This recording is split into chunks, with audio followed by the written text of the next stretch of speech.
हमारा जो टॉपिक चल रहा है कंटिन्यू में वो चल रहा है न्यूरोग्लियल सेल। क्योंकि हमने पहले एस्ट्रोसाइट थोड़ा सा एक्सप्लेन किया है, अभी वो तो साथ साथ चलेगा क्योंकि जो ब्लड ब्रेन बैरियर है ना वो हमें सभी के साथ में कॉम्बिनेट करना पड़ेगा, जितने भी ग्लियल सेल हैं जब भी हम ब्रेन का जिक्र करेंगे। तो एस्ट्रोसाइट तो कॉमन रहेगा। लास्ट वाले में हमने जीबीएस पे बात करी थी, तो उसमें मोस्टली स्वान सेल पे, क्योंकि उसमें जो ग्लियल सेल है वो स्वान सेल है। अब हमारा आज का जो टॉपिक रहेगा वो होगा माइक्रोग्लिया। माइक्रोग्लिया सबसे छोटा सेल होता है और ये काम आता है प्रोटेक्शन की। प्रोटेक्शन मतलब इसमें जो पर्टिकुलर वर्ड यूज किया जाता है फैगोसाइटिस, फैगोसाइटिक प्रोसेस या फैगोसाइट्स। अब ये करता कैसे है? इसका काम है कि अगर हमारे ब्रेन के अंदर कोई भी किसी तरह का बैक्टीरिया, वायरस, कोई भी प्रोसेस अंदर कोई अनवांटेड चीज़ पहुंचती है तो उसे ख़त्म करना। इवन दो जैसे आप लोगों ने बहुत बार केस हैंडल किए होंगे कि जी हेमरेज हो गया। अब जो हेमरेज हुआ है उसके अंदर जो डेब्रिस कलेक्शन हुई है या जो वहाँ पे क्लोट बना है उससे ख़त्म करने का जो प्रोसेस होती है वो चलती है फैगोसाइट्स। ठीक है, अब वो होती उसे कौन करता है? माइक्रोग्लिया। प्रोडक्शन के टाइम पे वो वर्ड मोनोसाइट है, ब्लड स्ट्रीम में आता है। ब्लड स्ट्रीम में उसकी स्टेबिलिटी है तकरीबन 2-3 दिन की। अगर वो उसके बाद में पहुंच जाता है एक्सटर्नल टिश्यू में, मतलब वहाँ से मूव करके वो जो हमारे टिश्यूज़ होते हैं, टिश्यूज़ के अंदर अगर वो पहुंच जाता है तो उस वर्ड पे उसे बोलते हैं मैक्रोफाजिस। मैक्रोफाजिस। अब ये एक मोनोसाइट वर्ड है। पहले तो हम एक्सप्लेन करते हैं कि मोनोसाइट क्या है। ठीक है, आप लोगों ने ब्लड पढ़ा है, ठीक है। ये देखिए ब्लड का जब हम डिवीजन करते हैं तो 2 तरह से इसका डिवीजन होता है। एक हो गया प्लाज्मा और एक हो गया सेल्स बोल लीजिए, ब्लड सेल बोल लीजिए या सॉलिड बोल लीजिए। ठीक है, बुक्स अलग अलग नाम से बताती हैं। तो प्लाज्मा जो है एक कंटेन है और एक ब्लड सेल्स है। तो अब हम प्लाज्मा को जो है पढ़ाएंगे जब ब्लड पढ़ाना होगा उस ड्यूरेशन में, क्योंकि राइट नाउ हमारी जो रिक्वायरमेंट है वो खाली ब्लड सेल की है। ठीक है, क्योंकि प्लाज्मा में भी बहुत से कंटेन है। ठीक है, जैसे कि जब हम उसमें ज़रूरत पड़ेगी तो गैसेस पढ़ेंगे, प्रोटीन्स पढ़ेंगे, हार्मोन्स पढ़ेंगे, एंजाइम्स पढ़ेंगे, तो वो उस कैटेगरी में आएगा। अभी हम ब्लड सेल पे चलते हैं।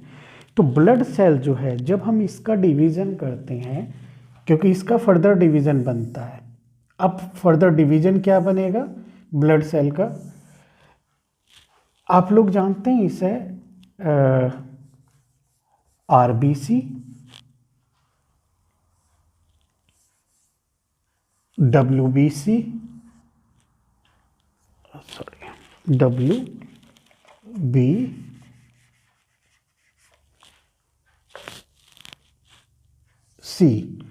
और एक है platelets.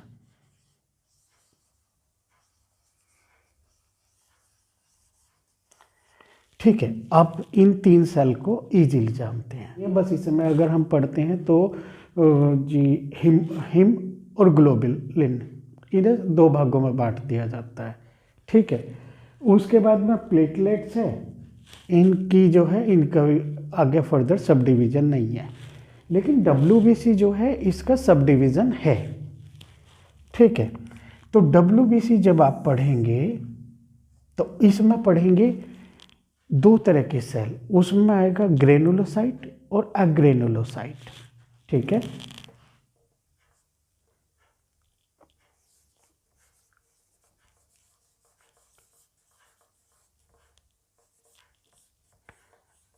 granulocytes and a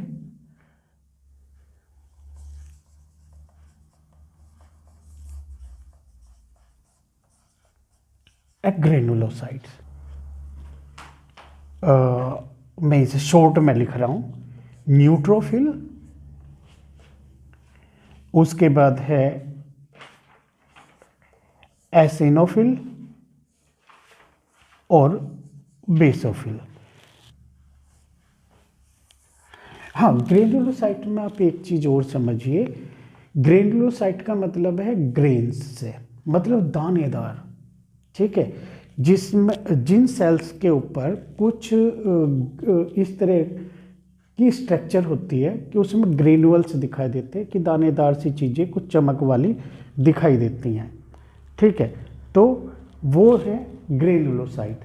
agranulocyte जो उसमें दिखाई देते हैं जिसमें कि कोई ग्रेनुअल्स नहीं है, ठीक है, तो वो हो गए एग्रेनुलोसाइट। अब इनका डिवीजन 3 है, इसमें फर्दर ये डिवीजन यहाँ पे स्टॉप हो जाएगा। उसके बाद में जब हम बात करते हैं एग्रेनुलोसाइट की, तो यहाँ पे 2 इसके डिवीजन बनेंगे, एक होगा लिम्फोसाइट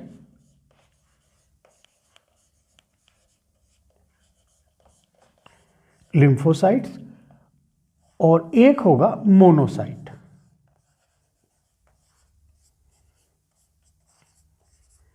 ठीक है, अब जो मोनोसाइट्स है यहाँ पे हम इसे अभी थोड़ा सा वो कर रहे हैं। अब यहाँ पे आ जाइए, जब आप लिम्फोसाइट्स पढ़ेंगे तो इसमें आपको आगे फर्दर डिवीजन होगा। एक साइड आएंगे टी लिम्फोसाइट और एक साइड आएंगे बी लिम्फोसाइट, ठीक है। तो ये मोस्टली जो है ब्लड सेल्स हैं, ठीक है। अब इनमें से हमने खाली एक सेल को, क्योंकि ये सारे सेल्स जो हैं इन्हें हम रिलैक्स कर रहे हैं, आज हम खाली एक ही वर्ड उठाएंगे, ये है मोनोसाइट।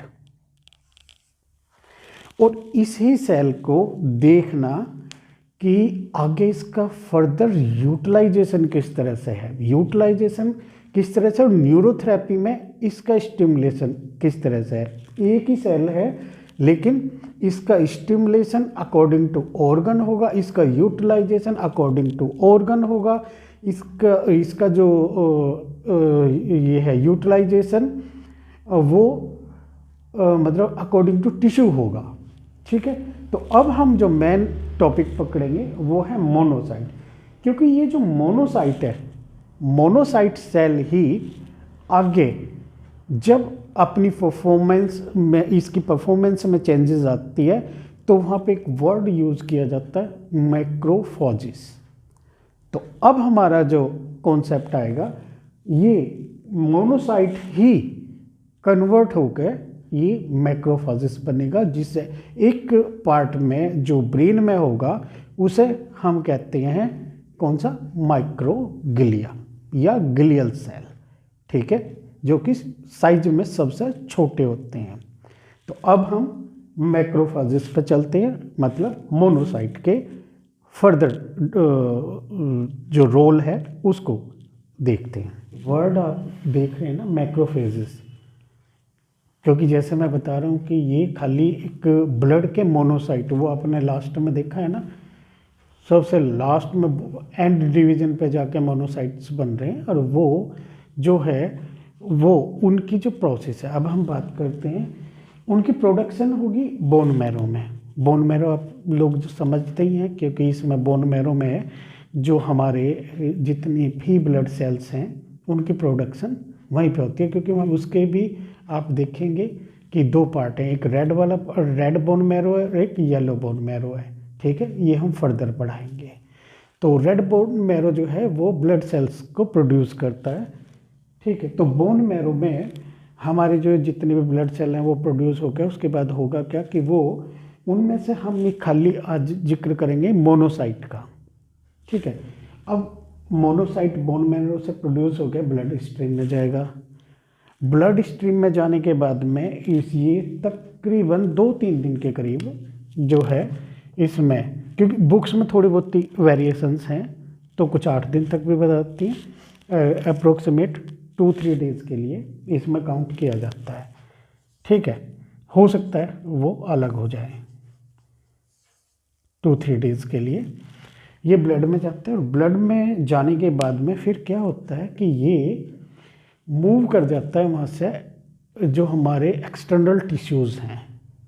ठीक है, ब्लड भी एक टिश्यू है, कनेक्टिव टिश्यू है, लेकिन ये वहाँ से जो है हमारे जो एक्सटर्नल टिश्यूज़ है उनमें मूव कर जाता है। इसके कुछ एग्जांपल्स जो हैं मैं आपको यहाँ पे बताता हूँ। फॉर एग्जांपल कि हम करते हैं कि ये यहाँ से माइग्रेट होगा और पहुँचेगा सेंट्रल नर्वस सिस्टम में। अब सेंट्रल नर्वस सिस्टम की अगर आप बात करेंगे तो जब बच्चा फिटस स्टेज में होता है, ठीक है, क्योंकि रिप्रोडक्शन में आप लोग पढ़ेंगे भाई ओवम है जो फीमेल से लिया जाएगा और मेल से स्पर्म होगा, उसके बाद में वो जाइगोट में कन्वर्ट होगा, एम्ब्रियो बनेगा, उसके बाद में फिर वो फीटस में कन्वर्ट होगा।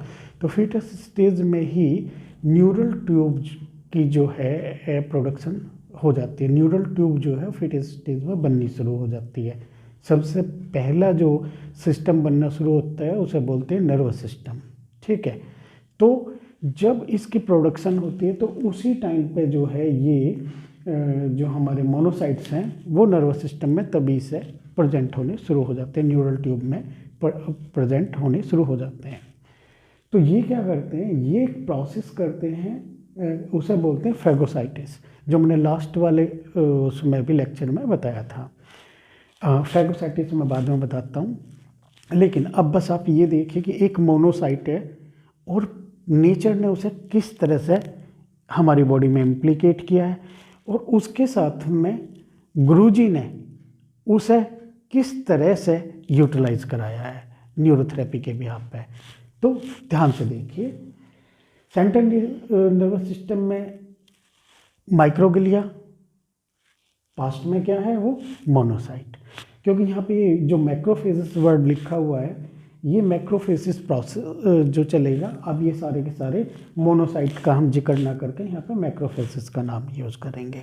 ठीक है, तो यहाँ पे अगर ब्रेन के अंदर कोई भी किसी भी तरह का जैसे कोई पैरासाइट है, मतलब बैक्टीरिया वायरस कुछ भी किसी तरह का आता है तो उसे इनगल्फ करने का काम, खाने का काम, मतलब ख़त्म करने का काम जो होता है वो मैक्रोफेजिस का है। अब वो कौन से हैं, माइक्रोग्लिया। ठीक है, जब आप पढ़ेंगे ब्रेन के बारे में तो उसमें आप लोग पढ़ेंगे कि एक वर्ड यूज़ किया जाएगा हेमरेज। हेमरेज के ड्यूरेशन में इसकी जो है बहुत ज़रूरत पड़ती है। तो हम फर्दर जो एपिड्यूरल हेमरेज है, सबड्यूरल हेमरेज है और क्रेनियल हेमरेज है, सेंट्रल हेमरेज है, तो उसमें पढ़ाएंगे। दूसरा लंग्स के अंदर, तो लंग्स के अंदर जो इनका नाम है वो है एल्वियोलर माइक्रोफेजिस। ठीक है, अब ये ध्यान रखना, लंग्स को आपको भी पता है कि हम जब इसको ऑक्सीजन को इनहेल कर रहे हैं तो उसके साथ में कुछ डस्ट पार्टिकल्स जो हैं हमारी बॉडी के अंदर जाते हैं। तो परमात्मा ने जो सिस्टम बनाया है, पहले तो हमारे जो ये सीलियाँ हैं, आपने देखा ना नोस्टिस के अंदर हेयर्स होते हैं, तो इसी तरह से सीलियल लेयर जो है वो अंदर तक हमारे जो ट्रैकिया में है वो है। म्यूकस है तो सीलिया जो है उसे प्रोटेक्ट करते हैं, म्यूकस मेम्ब्रेन जो है वो भी प्रोटेक्ट करती है मिली सेकेंड्स के लिए, क्योंकि गैसेस का एक्सचेंज होता है। अगर वहाँ पे कोई छोटा मोटा डैमेज होता है, टूट फूट होती है, तो उसे सबको ख़त्म करने के लिए एल्वियोलर मैक्रोफेजिस जो हैं, एल्वियोलर मैक्रोफेजिस वहाँ पे काम करते हैं। ठीक है, उसके बाद लीवर में आप लोगों ने सुना कुफर सेल्स जो हैं वो भी मैक्रोफेजिस हैं, वो ही मोनोसाइट्स हैं, बट अकॉर्डिंग टू ऑर्गन वहाँ पे उनके यूटिलाइजेशन जो है उसके हिसाब से उनके नाम दिए जाते हैं। ठीक है, अब एक ना यहाँ पे मैं इसमें एडिशनल करूँगा, क्योंकि जैसे कुफर सेल्स हैं, हमारे गुरुजी ना इसमें एक वर्ड सभी को बोलते हैं, हाँ जी पॉइंट लीवर सिखा दीजिए। पॉइंट लीवर क्यों से खाते हैं? उसका रीज़न क्या है कि जैसे हम लोग इसको रीसेट करते हैं ना, तो कंप्यूटर में भी F5 करते हैं, उसका कॉन्सेप्ट क्या होता है कि वो लीवर को के इंटरनल इन्वायरमेंट को सेट करने के लिए, एक तरह से इसको स्ट्रेंथ देने के लिए या इसको पर्टिकुलर प्रोसेस में लेके आने के लिए हम जो है पॉइंट लीवर देते हैं। रेटिकुलो एंडोथेलियल सिस्टम काम करता है इसमें। सिप्स मतलब स्प्लीन, स्टोमक, इंटेस्टाइन और पेनक्रियाज, सभी से ब्लड जो है वो उसके अंदर जाता है। तो उनके अंदर जो भी चीज़ें ऐसी हैं कि जो कुछ डिस्ट्रॉय करने वाली हैं, ठीक है, जैसे कि कुछ सेल्स हैं जो डैमेज हो गए हैं या डेड हो गए हैं, ठीक है, तो उन्हें क्या करता है कि कुफर सेल जो हैं वो सब इनगल्फ कर देते हैं, या जो यूटिलाइजेशन वाली चीज़ें उन्हें यूज़ रख लेना, बाकी को सबको ख़त्म कर देते हैं। इसी तरह से लिम्फ नोड, आपने लिम्फेटिक सिस्टम पढ़ा है कि lymphatic system is the part of immunity, ठीक है, हमारी जो बॉडी की इम्यूनिटी है वो तो सारा लिम्फेटिक सिस्टम उसका एक पार्ट है। तो इसमें जो ये हैं मैक्रोफेजेस हैं उन्हें बोलते हैं साइनस मैक्रोफेजेस, क्योंकि वो साइनस वर्ड जो है, साइनस वर्ड यूज़ किया जाता है जनरली एक होलो स्ट्रक्चर या खाली जगह या कैविटीज़, उस चीज़ के लिए यूज़ किया जाता है। तो वहाँ पे जो भी इस तरह का स्पेस है उसमें ये सेल्स पाए जाते हैं, और इनका काम है वहाँ पे जो भी किसी तरह का एक्सटर्नल पार्टिकल है या यूजलेस पार्टिकल है उसको मैनेज कर देना, ठीक है। एक है स्प्लीन, आप लोगों ने वर्ड सुना है graveyard of RBC. Graveyard of RBC मतलब आरबीसी का कब्रिस्तान जो है उसे स्प्लीन कहा जाता है। कब्रिस्तान इन द सेंस क्या होता है कि कब्रिस्तान इसलिए यूज़ करते हैं क्योंकि जिसका टाइम पूरा हो गया, उसकी डेथ होगी, तो उसका जो अंत किया जाता है वो इसमें स्प्लीन के अंदर किया जाता है, मोस्टली आरबीसीज का, तो इसीलिए इसे ग्रेवयार्ड ऑफ आरबीसी बोलते हैं, ठीक है। तो यहाँ पे जो डिस्ट्रॉय करने का प्रोसीजर है, वो जो सेल्स हैं वो है मैक्रोफेजेस सेल, ठीक है। तो एक इसके ना अंदर पार्ट है स्प्लीन के इनर साइड पे एक पार्ट, मतलब एक स्पेसिफिक जगह है, उसे बोलते हैं कोड ऑफ बिलरोथ, ठीक है।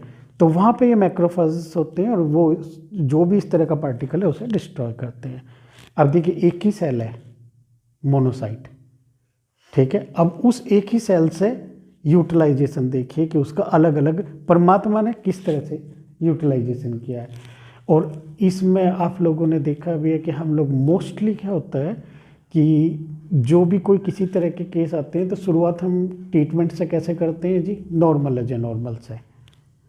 नॉर्मल एज ए नॉर्मल से शुरुआत करने का मेन कंसर्न क्या होता है, क्योंकि इंटरनल इन्वायरमेंट को एक बार बूस्ट करना, अब उसमें स्प्लीन को हम स्टिमुलेट करते हैं, ठीक है। तो लिम्फ नोड्स के लिए आपको वायरल ट्रीटमेंट का पता ही है, ठीक है, हम वायरल ट्रीटमेंट देते हैं, उसमें अकॉर्डिंग टू कंडीशन कभी माइल्ड दिया जाता है और कभी फुल दिया जाता है, ठीक है। एक यहाँ पे वर्ड आप देख रहे हैं डर्मिस, डर्मिस का मतलब है स्किन से, डर्मेटोलॉजी जब आप वर्ड सुनते हैं तो जहाँ पे भी डर्मा वर्ड होगा वो स्किन के लिए होगा, ठीक है। तो यहाँ पे एक वर्ड है लैंगरहैंस सेल्स। अब लैंगरहैंस आप लोगों ने उसमें भी सुना है पेनक्रियाज में, लेकिन वहाँ पे आइसोलेट्स ऑफ लैंगरहैंस हैं, ठीक है। यहाँ पे सिंपल ही लैंगरहैंस सेल्स है, ठीक है।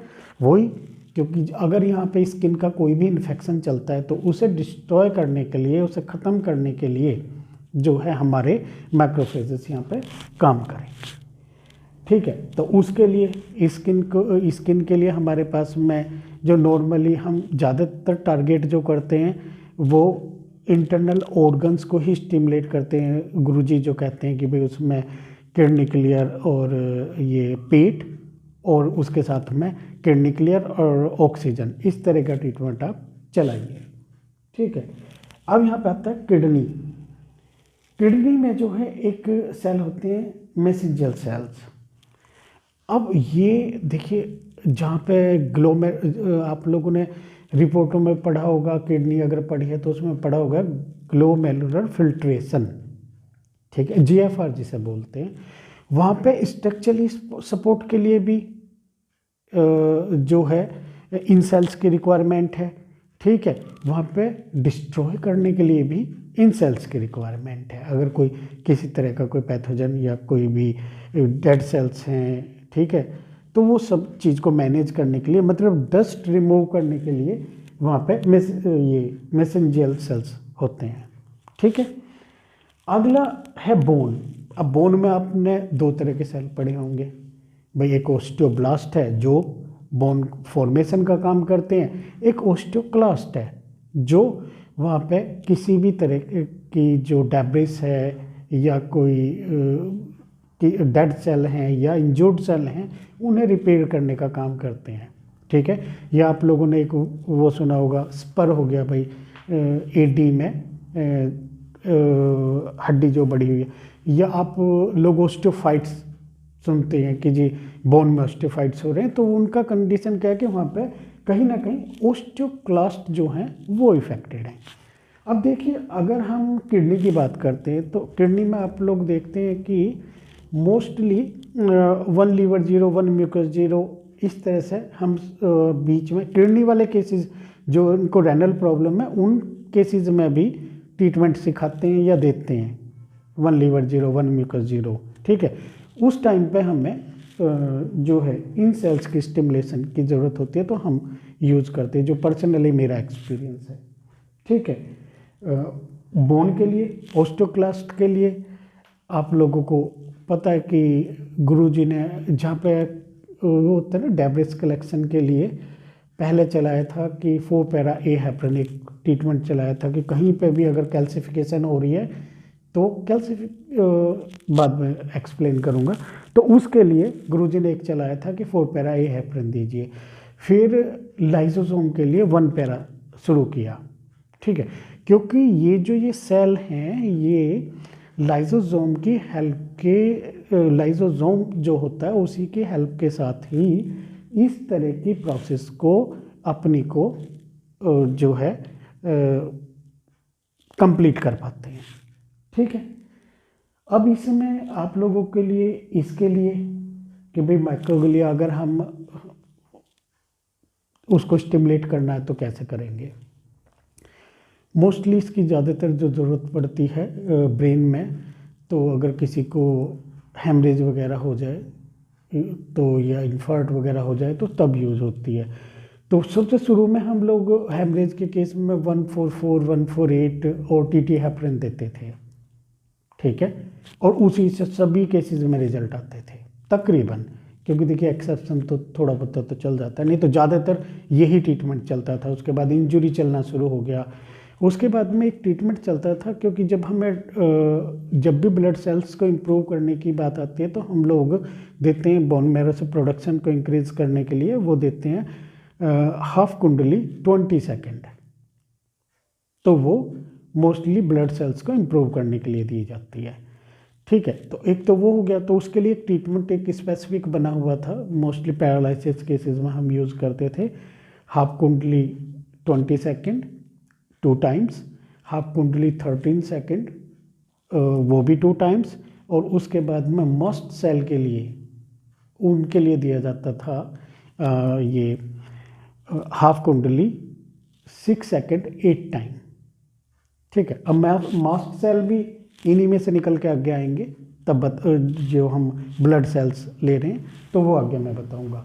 दूसरा है एक जो एल्विलर मैक्रोफेजेस हैं, इनके लिए हम लोग मोस्टली यूज़ करते हैं ना, लंग एंड शोल्डर हो गया, ऑक्सीजन हो गया, तो अकॉर्डिंग टू नीड हम वो यूज़ करते हैं, क्योंकि डिपेंड है कि कंजेस्शन हो रही है तो वो किस पार्ट में हो रही है और किस तरह हो रही है। अगर जैसे नमूनिया है उसके लिए हम एंजियोटेंसन नंबर 2 देते हैं, उसमें लंग एंड शोल्डर यूज़ करते हैं।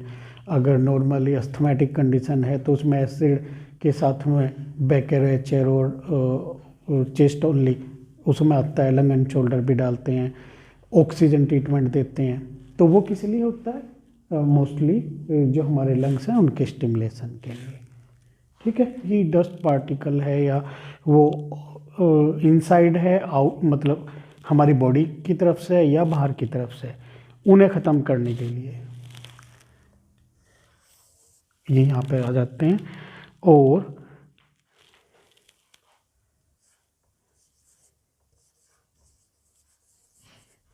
फैगो और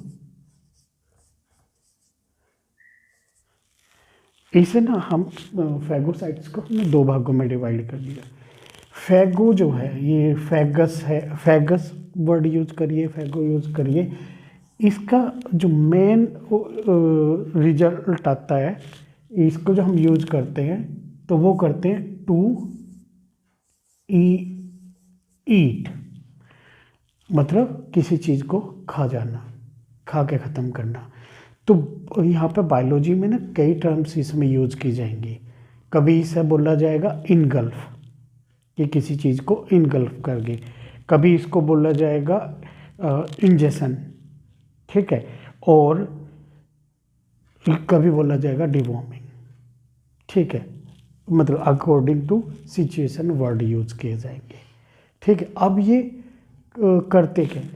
फैगो का मतलब है टू ईट, मतलब इसका काम है फैगस। मेन चीज़ है कि इसका प्रॉपर नाम जो है वो है फैगोसाइट्स, लेकिन हमने इसको डिवाइड करा दो भागों में। साइट्स का मतलब है सेल, मतलब किसी भी सेल को, जैसे कि मोनोसाइट, मैक्रोसाइट, ये इसका मतलब है कि ये एक हमारी ह्यूमन बॉडी का सेल है। अब ये मैक्रोफेजेस जो है इन करते किसकी मदद से? देखिए, इनमें दो चीज़ें होती हैं।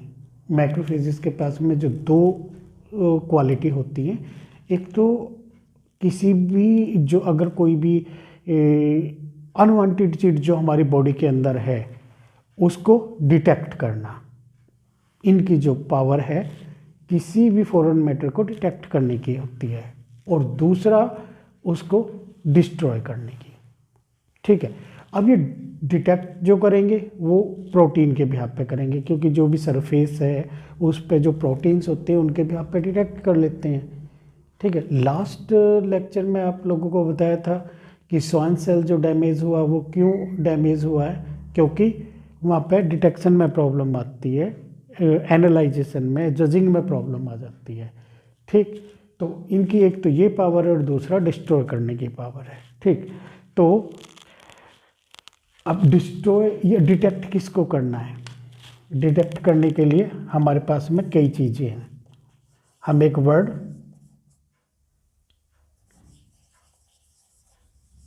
जेड, पैथोजन हो गया, बैक्टीरिया, वायरस, फंगई, कोई भी किसी तरह का, कोई डेड सेल आ गया, कोई डैमेज सेल आ गया, ठीक है, कोई इंजर्ड पार्ट वैसे आ गया, तो उसको डिटेक्ट करके और डिस्ट्रॉय कर देने का इनका मेन काम है।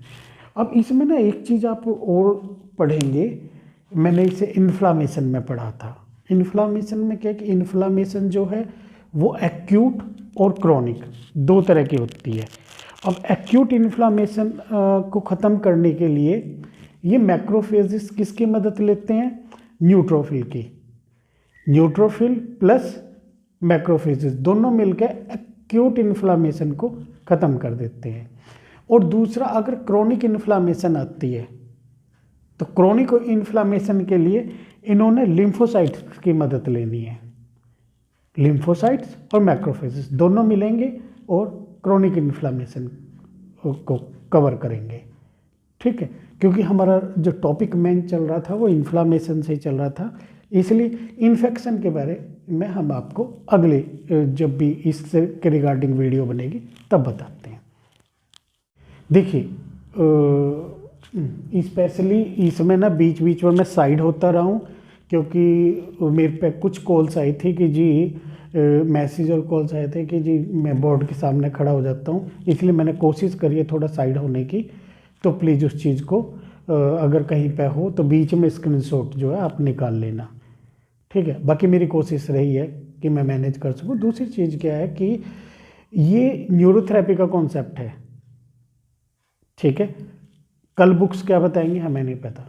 हमारे गुरुजी ने जैसा बताया हमने थोड़ा बहुत तो उसको इस मेडिकल के साथ में जितना हमसे टैली हो सका वो किया है। और ये प्लीज़ आप न्यूरोथेरेपी वाले को ही पास कर सकते हैं, उन्हें ही पास करना, क्योंकि ये हम न्यूरोथेरेपिस्टों के लिए ही फ़ायदेमंद वीडियो है। ठीक है, तो इसे आप आगे अगर किसी को फॉरवर्ड भी करें तो इस चीज़ का ध्यान रखें।